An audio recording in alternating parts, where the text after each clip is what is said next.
Hello ladies and gentlemen, welcome back to Endless Space. I am PANCZASU and today I'll be starting the first of my Endless Legend mini-series. And they are aimed to show you one of the factions that are currently available in-game and that will be available to you once the game is buyable via the Early Access program on Steam. As I said, and as you know if you watched my previous videocast, there are 4 factions that you can play as. And I think that every one of them deserves a mini-series so that you know how to play. So this videocast is going to be one of those. I will finish the game, playing it step by step, and I'll explain what I do and why I do it. Hopefully allowing you to know what you're doing once you get into the game and start playing as one of those factions. Now, if you have not seen my Introducing Endless Legend video, then the link will be probably in the description. I encourage you to check it out because I explain all the basic concepts of Endless Legend right there. This will be a little bit more advanced, so I'll not talk about the obvious stuff that I explained or that are mentioned in the manual or something. I'll talk about the more obscure things. So, which faction am I going to show you? Well, you probably know already by the title of this videocast, it will be the Wild Walkers. Reason being, Wild Walkers are the most newbie-friendly faction in this game by far, but there are some specific tricks and mechanics that you need to use when you're playing as the Wild Walkers. So I think it is a good idea to tell you how to play as Wild Walkers, at least how I imagine you should play as them. And thus it will be an easy time for you once you get into the game, because I seriously highly encourage you to start with Wild Walkers. That's how I started playing this game when I played it for the first time, and I think they allow you to feel the game the most, I mean the best. It's the easiest to understand Endless Legend once you play as Wild Walkers. I was really considering showing you Broken Lords because they're really amazing and they're also the most difficult to play as, so I thought I could teach you how to deal with them.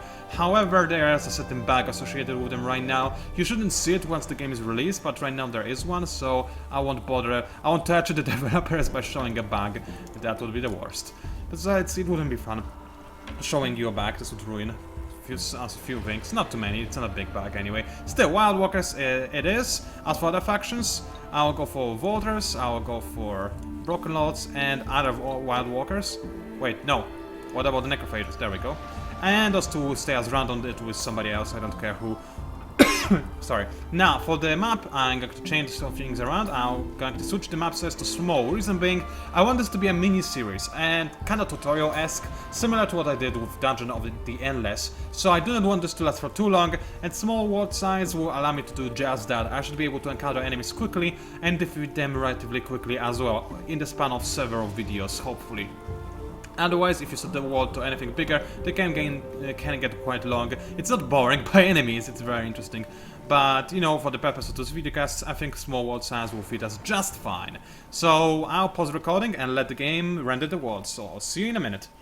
Alright, we are here, and it looks like we got quite a nice, decent starting location.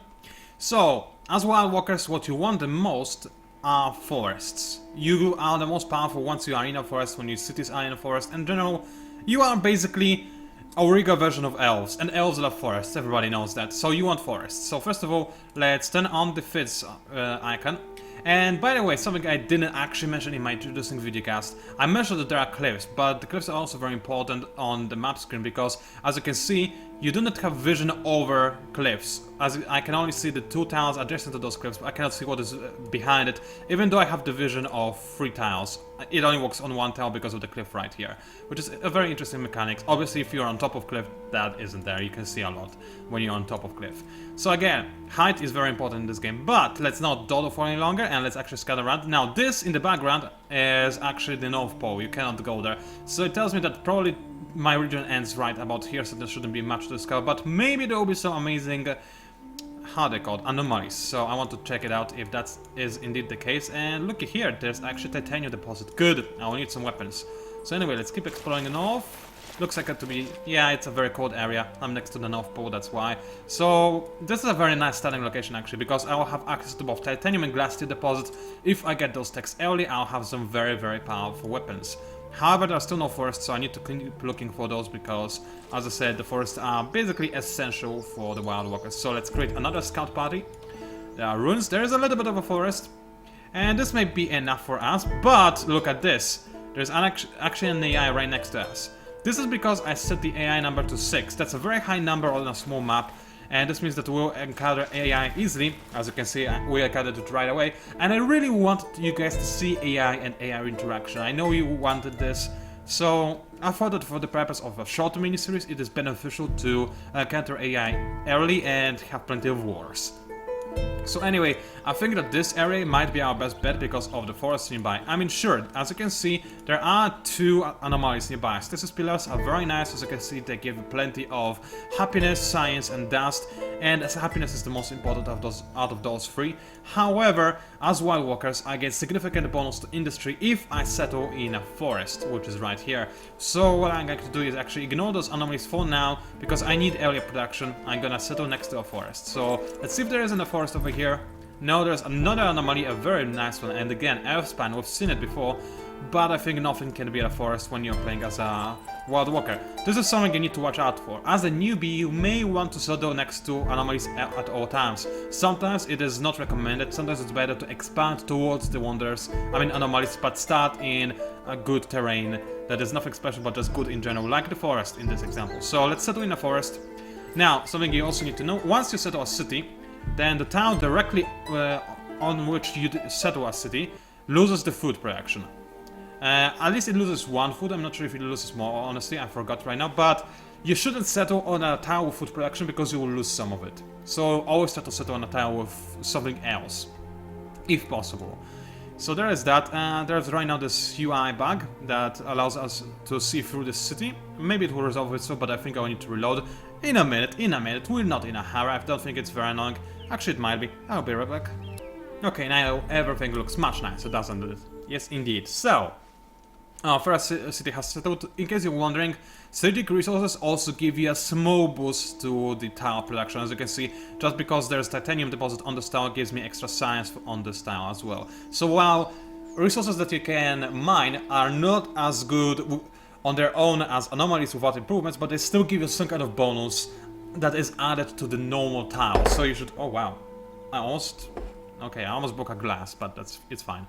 So you should keep an eye on them. And this bug is still here. It happens. Keep in mind, guys, alpha is alpha. Things like that do happen. They are sometimes fairly annoying. And they will be fixed quite quickly. So, as the wild walkers, as you may already notice, I started with a handful of very useful techs. For example, I already have access to sewer system, which not only gives you increased approval, which is very useful, especially when you want to expand a lot, but also it gives you additional influence point when you're happy. Now, this is not a very big deal, but in early game it is actually quite useful, since you need a lot of prestige for early game expenses like setting your first empire plan, assimilating a minor faction, and issuing diplomacy. So it's good to have a sewer system. But even more importantly, I already have access to seed storage. It's a very powerful and basic improvement that you should always rush in my eyes. There's no reason not to go for it if you can. It just gives you a flat bonus to food production. You do not even need to assign population in a city to have this food production. Even if I have population working on like science, I'll still gain all the benefits from a seed storage, which makes it very, very powerful and valuable in my eyes. And this is also the reason why I'm going to go for it first, instead of going for the Founders Memorial. As you remember, Founders Memorial is something you can only have in one city. It is also cheaper than seed storage by 20 industry. But 20 industry is not a very big deal. As you can see, it only takes 2 less turns to make a Founders Memorial than a seed storage, and still seed storage is just more powerful in early game in all aspects. You need this early food in order to grow your cities. As wild walkers, you do not need to worry about production too much. You gain plenty of it from forests. As you can see, I gain extra 1 production on each forest town from living towns, which is a trait of the wild walkers. So that's all good. Now let's pick a tech to reset, and that's the wrong button, I'm sorry. So, I already see that there's plenty of titanium and glass here nearby, so I'm tempted to grab Alchemist's Furnace to be able to harvest them, because keep in mind, the longer you mine a resource, the more of it you have, which kind of makes sense, obviously. So you want to settle those mines ASAP. However, there's one key research, or rather 2 of them, that I consider to be more powerful. First of all, Search Party. Yes, you know how much I like it, I explained this in my Introducing videocast. It gives you more benefits to exploring ruins, which means more gold, more quests, and more everything, and in general this is always positive. The last thing you want is an empty ruin, because those are just infuriating. And the next important tech that you want to grab is going to be the mill foundry. This works in a similar way to seed storage, except instead of food, it gives you industry. Not as much industry as you can see. Seed storage gives you 10 food, but this gives you more percentage bonus of industry on a city. So it's better late game, because it gives you 30% more industry than what you are currently producing, which is incredible once you get to late game, and makes mill foundry probably one of the best improvements in the entire game. I'm not sure if it shouldn't be nerfed. It already was nerfed, if I remember correctly. Anyway, let's research that as soon as we can as well. Now, something we didn't have as Necrophages, but we have as the Wild Walkers, is this ability. It's called the Language Square. If I unlock this technology, I can actually talk to manufacturers and bribe them so that they immediately join me, or I can also talk to them so they give me quests and then they join me if I complete this quest. Generally, getting quests from manufacturers is the best option, which is something I mentioned before as well, but it's very simple really, because you can get not only the manufacturer, but also those quests sometimes fetch you very powerful stuff, like unique weapons or armor you can wear that you couldn't wear otherwise, and so on and so forth. They are almost always worth it, or just always worth it. The only downside is that they also take quite a bit of time.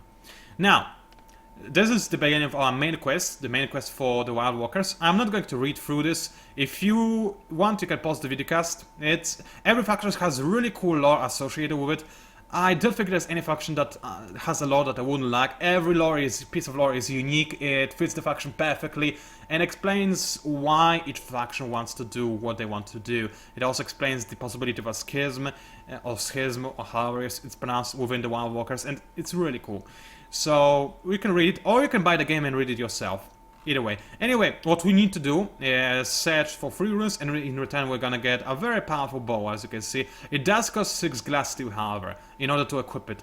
So while we do gain the bow, we still need the glass steel. It's more like a schematic for a bow, honestly.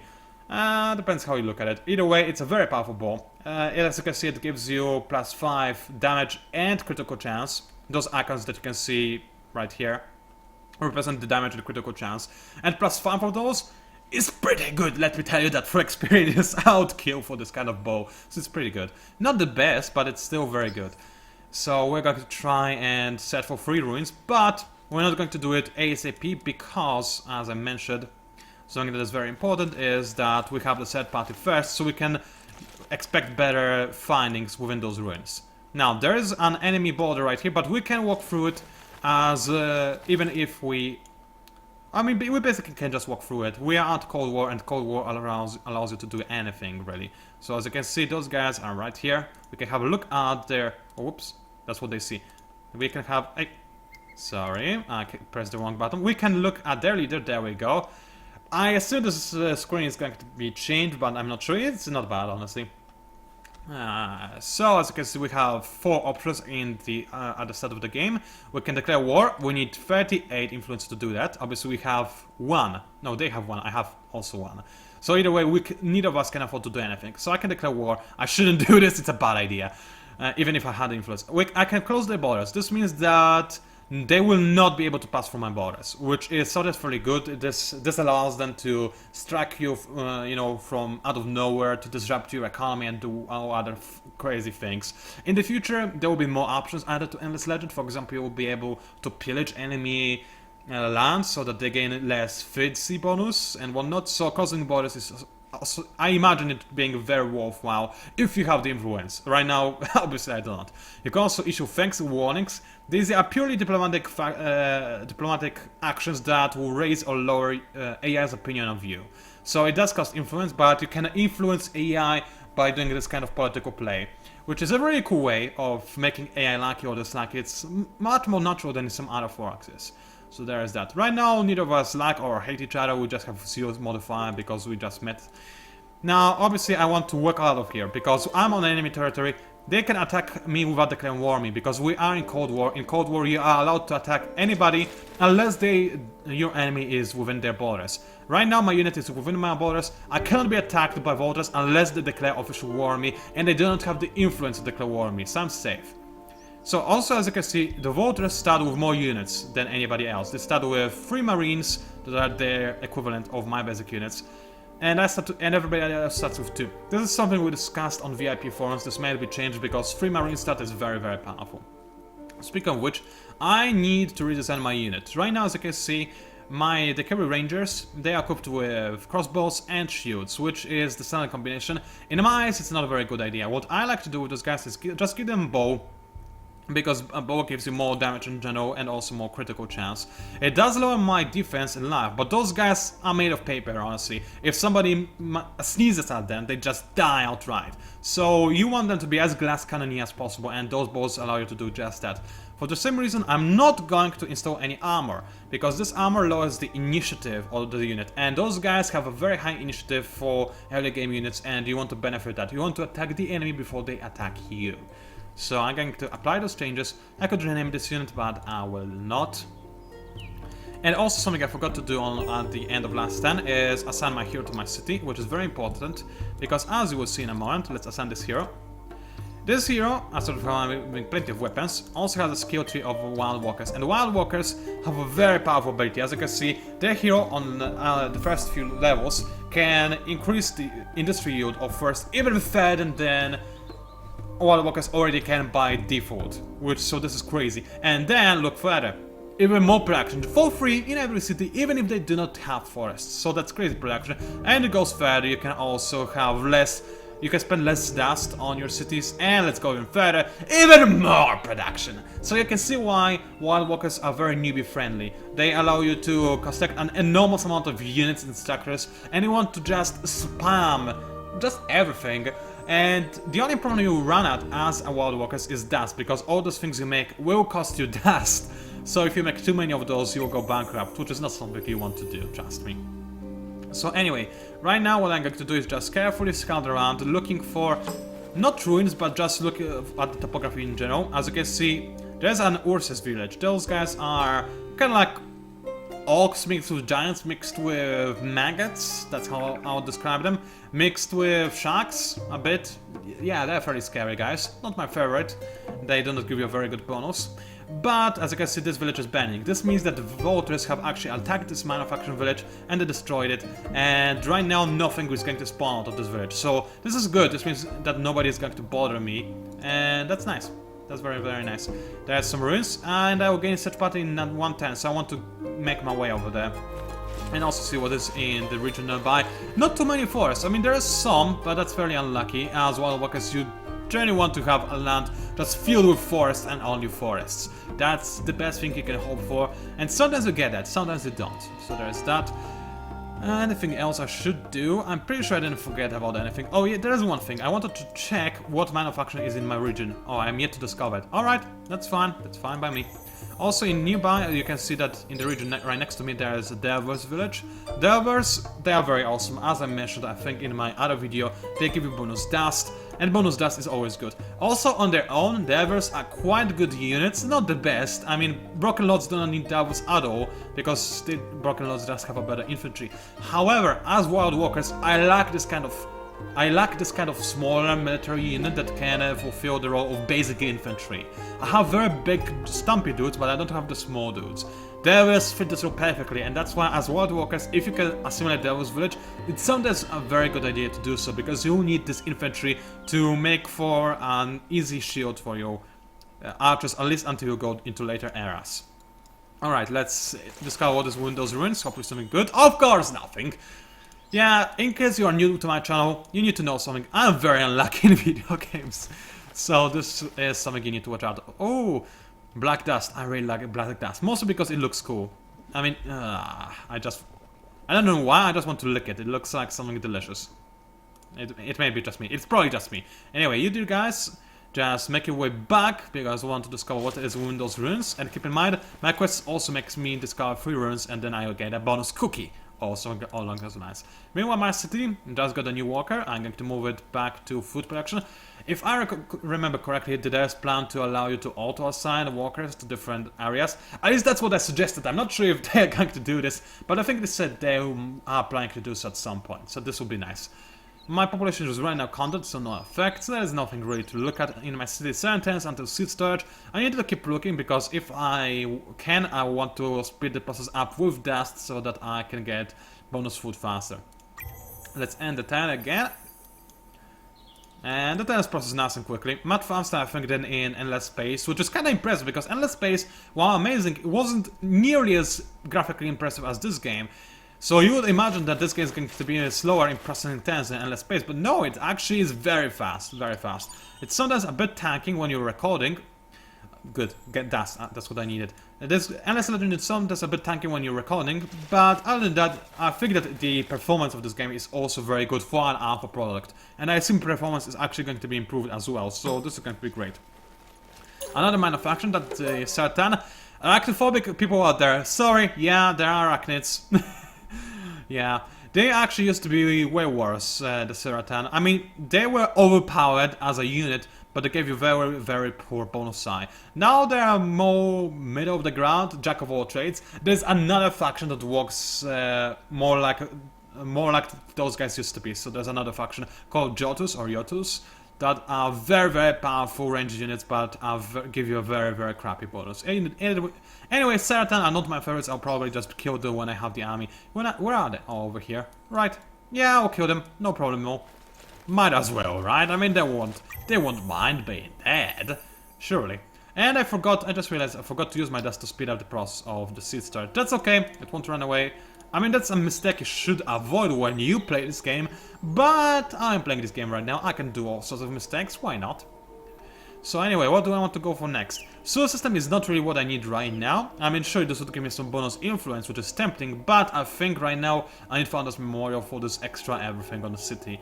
And I'll probably go for that. Now, borough streets are also very important, because once you get them, they give you plenty of bonuses, because as I explained, they allow you to get bonuses from more towns near your city, which is very good and powerful, but it also costs quite a bit of industry. Of course, I'm producing a lot of industry, but not this much, so I'll go for Founders Memorial first, because it's simply cheaper. Now, as for my units, they'll just continue scouting. There will be auto-scout feature in the future. Right now it's not available yet, but it will be, don't worry. So, 2 ruins, that's very nice. By the way, something I should mention is that... Go away for a second, minimize. Minimize, I said, go. It's something that I didn't mention in my introducing video. Ruins are not exclusive to each other. Let's put it this differently. Everybody can visit the same ruins, and there can still be treasure in it. So let's say that the voters reach those ruins before I do. It does not mean that there will automatically be no treasure there. I can still find treasure there, even if another player has already searched those ruins. So in Select Civilization 5, those ruins are... That's one of the reasons why they do not disappear. There are also other reasons. There are usually quest hubs, so you need them on the map. Anyway, let's make my way towards this ruins right here, and let's see. So first of all, empty location, that's annoying, go away. Now, I completed the quest, so I learned something, I gained my sustainer, that's very nice, and a new quest has started, Echoes of the Past. Again, lore, you can read it if you want by pausing the videocast. And what I have to do is colonize a new region, and in return I gain a fairly decent spear. Honestly, I will not have much use for it, because Wild Walkers do not really want to get into close combat. They don't, they are very squishy. They have a giant that they can reach, that they can access to in Era 2, but no, you don't want spears, you really don't. So it's not a very big improvement that I just got in the form of this item. Anyway, that's it, let's end the turn again. I so like how fluent those two turns are. Anyway, sorry for the cough. Another one. Next tech. Now this is where you can start branching out, because while those 3 techs I got are in my eyes something you must have, because it's just, there is no reason not to have extra food, industry, or better find chance in ruins. But now you can make more decisions. For example, I'm really tempted to go for extra dust production. You can get dust in 2 ways in Era 1. You can either make this structure which just gives you a flat bonus, or you can gain more dust from rivers and waters. Not too useful for me, I don't think I have a river nearby, and I am quite far away from a sea, so that's not the best. Alternatively, I can lower the dust because of my units and structures. Very useful for Broken Lords, not too useful for me. I can start extracting luxury resources, but I do not see any right now, so that's not too useful.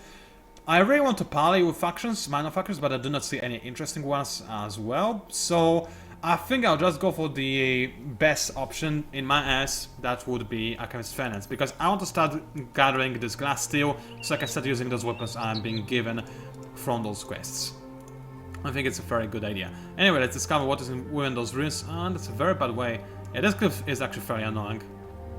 Let's go south, I guess, and we'll see if there's a better way to get there. Doesn't look like it, but there is... Yeah, another fortress. There's plenty of them on this map, apparently. Anyway, let's see what is in those ruins. More dust, very nice. And unfortunately, it is very probable that those guys will attack and kill my scouts. I mean, on the plus side, I will not have to pave them, which is a cool way of looking at it, but on the minus side, I will lose scouts. Even more dust. Well, okay, dust is nice, but annoyingly enough, I actually want quests, because quests from ruins are very, very good. They usually give you access to plenty of stuff. Either those could be items, this could be boosters, this could be resources, luxury, strategic resources, or those could be all those could be unique techs. Unique techs are the best thing you can get from quests. You sometimes get quests that is usually very long and difficult, but if you complete it, you can free technology, and it's almost always unique and very powerful. The kind of technology you can never get otherwise, no matter what faction you play as. So this is something you need to hunt for. Population has grown, very nice. Let's make sure everybody works on food right now. And also, I can buy out Mill Foundry, so I'll do this more than gladly, so I can get Founders Memorial even faster than usual. Meanwhile, it looks like the enemy did not attack me, which is very interesting. Those guys must be looking at, I don't know, mountains. Also, somebody was bad. That's Ericus. Why did you do this? That's cool. Those guys are amazing. I mean, not only as units, they are very formidable, very hard to kill, threatening, and in general, you don't want to fight them. You want to fight with them, however, on your side. And second thing is, extra movement speed on your Empire is just flat out awesome, and that's why I usually try to get those guys on my side, because they're very useful. Desert, maybe there will be Broken Lords nearby. They usually creep around deserts, because desert give you the most dust out of all biomes, and as Broken Lords you want to have as much dust as possible. Alright, more horses. Okay, not too nice. As I said, I'm not a very big fan of those, but hey, each to their own. Hero leveled up, that's very nice. It's giving me more production, so I can make more units and buildings faster. Meanwhile, as you can see, after a few turns, in this case it was 9, but it doesn't have to be 9, those manufacturing villagers will start spawning units, like this guy over here with a bone in his hand, and those units are aggressive to everybody except other manufacturing units. So they'll roam around, they'll usually try to stick around to where they were spawned at, so they'll try to defend this one village. But they will sometimes venture out to other regions, especially if there are other regions close by, and harass you, which can be quite threatening. So that's why you don't really want to leave manufactured villages alone. You want to either conquer them or become allied with them. And that's another dead end. Oh, that was fairly unlucky. Anyway, there's actually plenty of forest in this region. Oh, that's my region, isn't it? Oh, for crying out loud, it is my region. I should have moved further. There's also a very nice anomaly over there. I really love botanical garden, it's nice. And look at this forest, it's so nice. Whatever, I guess it's alright. Meanwhile, let's keep scanning around. I am looking for more ruins and more ruins. Honestly, that's all I need. And there are some ruins on the desert. Also, this tree is growing on the desert like a boss. I guess why not? Anyway, let's see what is inside those ruins. More dust! Again, I'm not gonna complain. Dust is actually very useful. As you have probably noticed, I was able to buy out plenty of structures with it that I otherwise wouldn't. And Dust 3 can speed up your early game economy, which is important because if you are playing as, for example, Broken Lords or Necrophages, then your early game economy is going to be very powerful no matter what because of your faction. Wild Walkers, however, are very powerful economy-wise in mid and late game. Early game, they need to start growing fast, and this takes some time. And hi there! Those guys are called Silex, but honestly they're just Harmony from Endless Space. Yeah, those are those same guys. I'm not sure if they are sentient. There is a bit of a discussion on the forums, the VIP forums, about the timeline of Endless Legend, but in my eyes it is fairly likely. Actually, we have not really reached a conclusion, so I'm not going to talk too much about it, but if you don't know the lore, the Harmony from Endless Space were awakened by the presence of dust, and this gave them... They already were conscious, but this gave them this made them understand the meaning of I, if you know what I mean. So I'm not sure if those guys already know this or not. Considering that they're fairly aggressive, I think they do, because before Dust era, Harmony was very peaceful and they didn't care about anything. They just wanted to venture to the center of the universe, that's it. So anyway, here they are. Now, infantry with true eyes, those guys are very nice tanks. Other than that, they are nothing really special, they're just tanky. Which is very good for wild walkers. As I said, you will need tanks. And other than that, they give you extra surgical extraction bonus, which is also quite useful, considering the fact that they have plenty of surgical resources on my land, so I would benefit from this quite a lot. So I tempted to actually assimilate those guys and use them as my meat shield, as well as extra source of resources. Possible, I'll consider this. Either way, you cannot assimilate a faction unless you have a city where in the same region as a minor faction. So this is something you need to know. And hey, go away. I've been challenged by somebody. That's okay.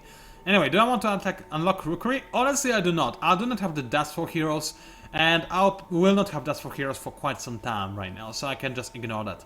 What I do want, however, is more Dust, and then more Science. So let's go for Dust first, because it's very useful, and then let's go for flat-out Science boost. So there is that. More population in my hometown, that's nice. Let's go for even more food production, because I really do want to spiral out of control. If I have, let's say, when I go to 5 population, I'll expand to a new region. And judging by the fact that I only have one option over here, I'll probably not just try to skip to other regions, I'll just expand into Avnis. Fairly annoying because they only have Devils Village, but Devils are fine. I'll take them, I guess. Now, Slicks attacked me, and I guess you want to see a battle. So let's go to a battle. I will want to hold position, so let's go into manual. And we're on a desert, and I'm actually in a very nice spot. Right here, I am on the top, which gives me a very nice offensive boost. And if I do not move with my guys, then it will take a while for the selects to reach me. And additionally, something that you need to know, and something that is very important, if your units move before attacking the enemy, they suffer from, I don't remember the official name, but let's call it attrition, I guess.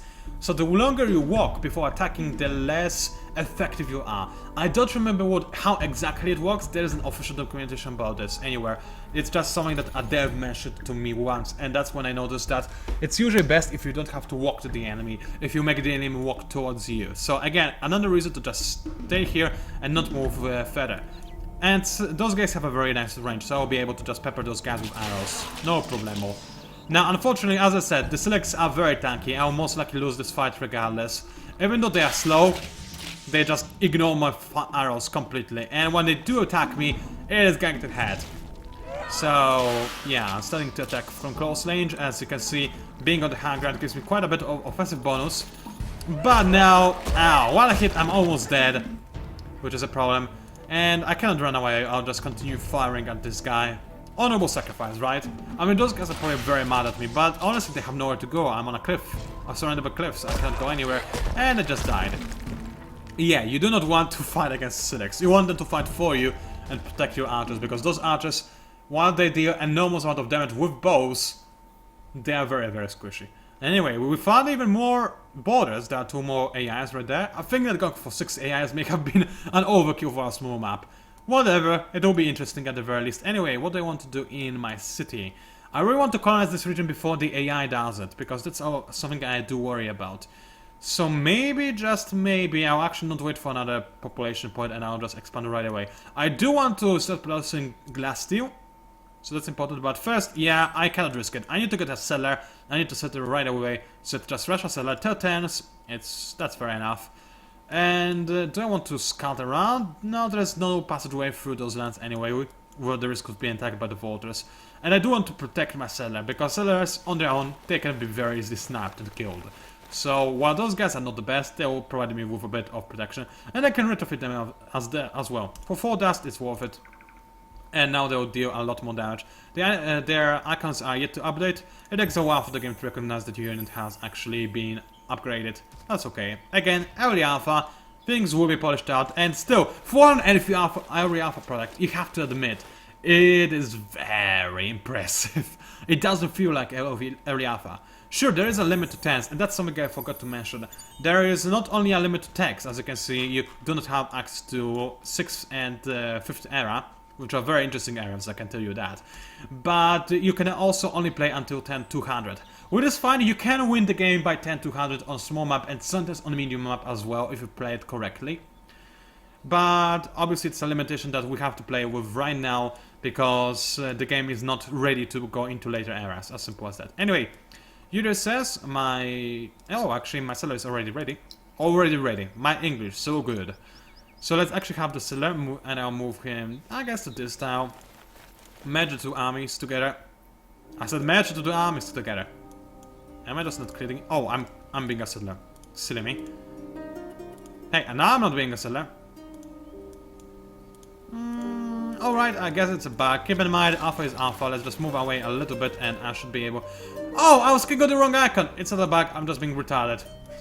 I need to buy better eyes. Seriously. I'm horrible. Anyway.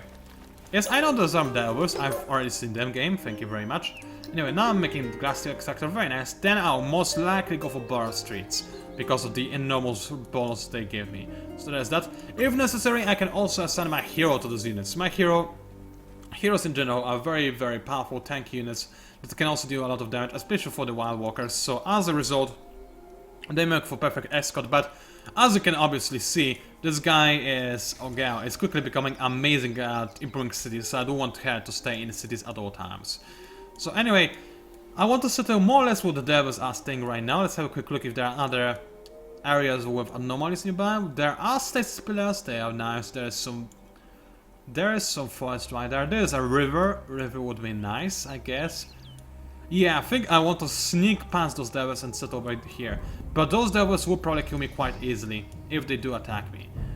And they will probably be able to get me because I can see that there is a breach in the cliff. A slight one, but let's just risk it. I think I can make myself just run around endlessly away from those guys if they do attack me, so it should be okay. Also, the enemy has access to emeralds, the lucky bastards. That's okay, we'll deal with that. So anyway, let's end another 10. And actually, holy Toledo, this video cast... Oh, it's only 35 minutes, I thought it's an hour. Anyway, of course the enemy attacked me, that's very annoying. I need to play this battle very carefully, because I need to protect my settlers. And yeah, fortunately those guys are not quite as threatening as the Silex. They do not have as much HP, and they do not hit as hard. They're faster though, and that's a problem. So anyway, they're also on high ground, which is also a problem, but as you can see I can actually move over here, which I'll gladly do. Now, there are two options. I can either use my settlers as a bait, which is a very risky thing, but this can actually mean that I'll win this fight. Or alternatively, I can just try... I think I have to use them as bait, honestly. The devils will start over here. I do not want to end up being in a corner, but I think I can carry them around this cliff more or less. I have quite a bit of movement. By the way, I didn't explain those buttons.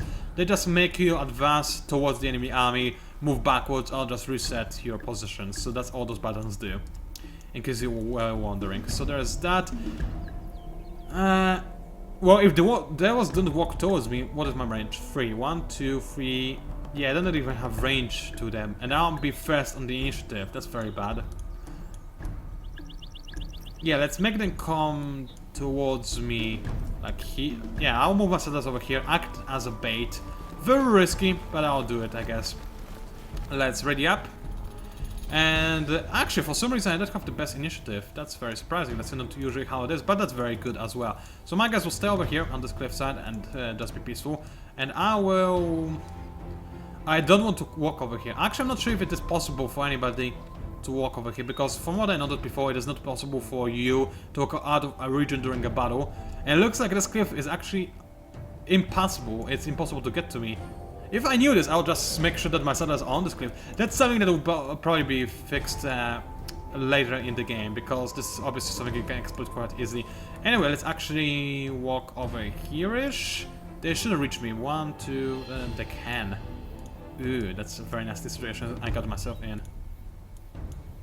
Let's make sure I walk in this general direction, I guess. Now, let's go over here. Then I will not have anywhere to run. Oh, it's a problem. It is a problem. Let's just stay here and see what the AI decides to do. I'll just go into a corner. I'll risk it.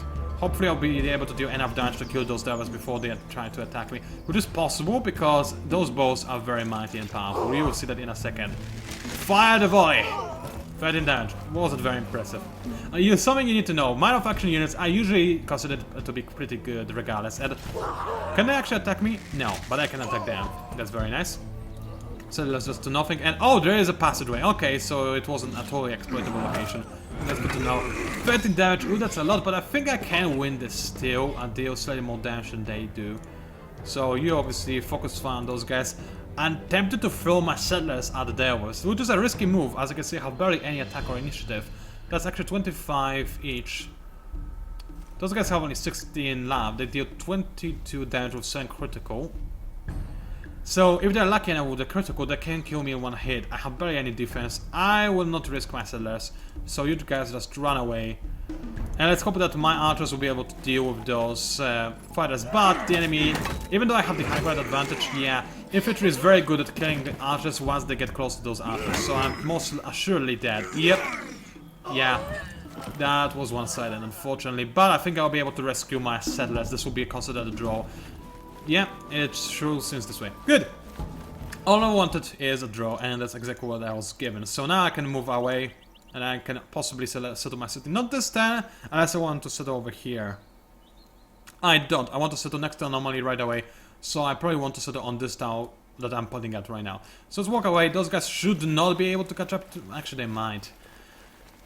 Let's pray they forget that I exist. That's our best bet. So there's that. I should end this video relatively shortly because... Oh no, come on! No! Leave me alone, you bastards! I should have given my guys a better protection, but maybe, just maybe, I'll be able to kite those guys. So either way, this will be very difficult to kite. Maybe around those mountains somehow. I have to hope, I guess. But if the enemy has better initiative... I mean, if I have a better initiative, then this will be very difficult to kite. So never mind. I'll go over there and then try to kite. But the enemy will be probably able to catch up to me and kill my settler, which is the worst thing ever. You shouldn't really leave your settlers unprotected, because then, if they die, it's very big damage to your economy, because those settlers obviously cannot found a city, and yeah, in general, that's a pretty bad idea, because you lost a population for nothing. So yeah, those Devils dredgers are going to walk towards me, and unfortunately... Oh no, I've overwritten my command. No, I'm going to hold my ground, and those guys have high ground. No! No. That's just not fair. I guess that's a good end to part 1 of my video miniseries tutorial-esque stuff. And this taught you how not to do, what not to do with your settlers. Do not make them run around with just 1 unit of escort. They will get killed. As you can see, manufacturing units are more powerful than your basic units by quite a bit. If I had a hero, I would have won easily. But I was too greedy. I made this hero work on the industry instead of actually assigning him to defend my units, and this is going to cost me. I can make up for it kinda by spamming borrow streets, which is what I'm going to do. So this will boost my food income as well as my production income once I finish the borrow streets. But right now, 3 turns until I make up for the loss, and I do not even have a military unit anymore to protect my guys. So that was a pretty big loss. And yeah, in Endless Legend, Auriga is very unforgiving place. You need to watch out for everything you have, and if you make one silly little mistake, you will be penalized by a lot. Anyway, those PANCZASU, also known as the Mighty Mix Spammer, keep in mind this is only part 1 of the series. I'll create a playlist later that will consist of more additional parts, and I'll continue playing this game until I win. And oh, don't worry, I will win. Oh, I will. Anyway, I'll see you in the next part, and I'll see you online. And thank you for watching.